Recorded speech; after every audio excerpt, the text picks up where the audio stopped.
How to sign up for Amazon Prime student account. Hey everyone, welcome back. In this following tutorial, I'll be showing you the steps on how you can sign up for Amazon Prime student account.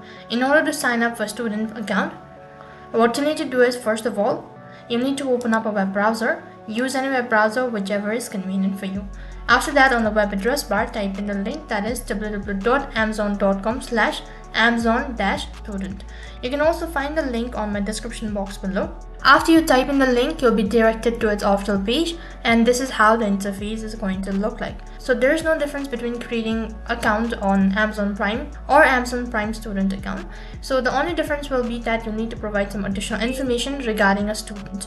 So in order to sign up, you need to click on Try Prime Student, which is located right in between. After that, you'll be taken to the sign in page. Now right on this page, what you have to do is, first of all, you need to sign in. So enter in your login credential of your Amazon account. After you're signed into your Amazon account, you'll be directed to the sign up page of student account. So as you can see, you'll need to enter in all of these information.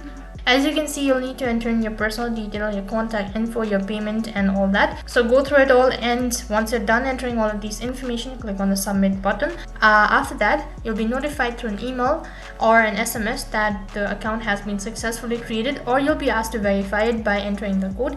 And once you've verified it, then you've successfully activated your Prime student account. In this way, you can create Amazon Prime student account. That is all for this video. I hope the video was helpful. Make sure to like, share, and subscribe to our channel. Also make sure to comment down below for any further queries.